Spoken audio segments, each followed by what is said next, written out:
Namangan viloyatida xalq deputatlari mahalliy kengashlari faoliyati samaradorligini oshirish hamda hududlarni kompleks rivojlantirish bo'yicha belgilangan vazifalar ustidan deputatlik nazoratini kuchaytirish masalalariga bag'ishlangan yig'ilish bo'lib o'tdi.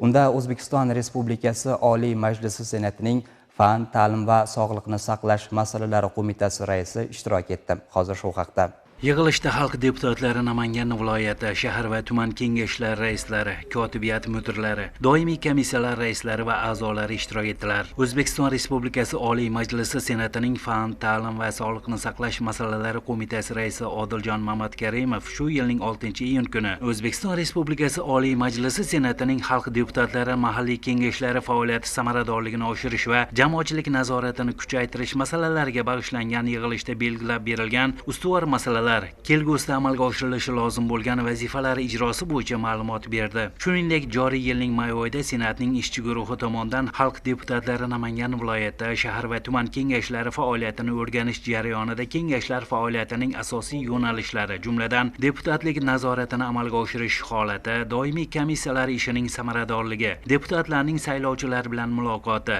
qabul qilingan qarorlar ijrosini ta'minlash mexanizmi, aholi va mahallalardagi muammolarni aniqlash, yechimini topish bo'yicha olib borilayotgan ishlar hamda kengashlar faoliyatida ochiqlik va oshkoralikni ta'minlash masalalari tahlil qilindi. Ushbu o'rganishlar natijasida kengashlar faoliyatida ayrim kamchilik va muammolar ham aniqlangan. Xususan, doimiy komissiyalar faoliyatini yanada faollashtirish, deputatlik nazoratining ta'sirchanligi va natijadorligini oshirish, deputatlarning aholi bilan tizimli va muntazam muloqotini kuchaytirish, kengash qarorlari ijrosi ustidan monitoring va nazorat ishlarini takomillashtirish, mahalliy byudjet mablag'larining shaffofligi va samaradorligini ta'minlash bo'yicha qo'shimcha choralar ko'rish zarurligi ta'kidlandi. Muhokamaviy yig'ilishimizdan deputatlarimiz, shaxsan kotibiyatlar, mana doimiy komissiya raislari shundan kelib chiqib, o'zlariga katta vazifalar belgilab olishdi.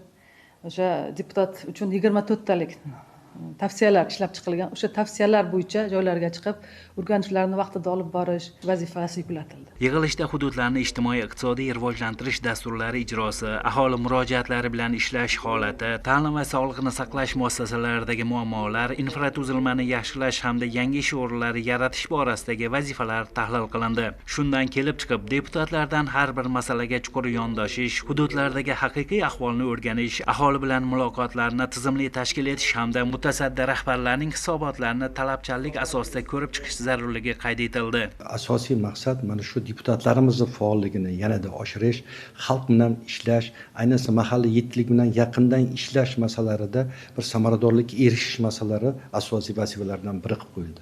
Shu bilan birga nazorat tahlil masalalarida joylarga chiqib, bevosita mana shu mas'ul bo'lgan rahbarlarni eshituvi va aholini xalqimizda qiynab ketgan masalalar bo'yicha ularning fikr mulohazasi va istiqbolda qiladigan ishlar, shu muammolarni yechish bo'yicha qanday ishlar rejalashtirish masalalarini ham chuqurroq tahlil qilish masalasi belgilab berildi. Agar fuqarolarimiz joylarda o'zini muammosi yechimini topsa, murojaatiga qoniqish hosil qilsa, albatta markazga bormaydi, yuqori tashkilotga bormaydi, ko'p vaqtlari ketmaydi.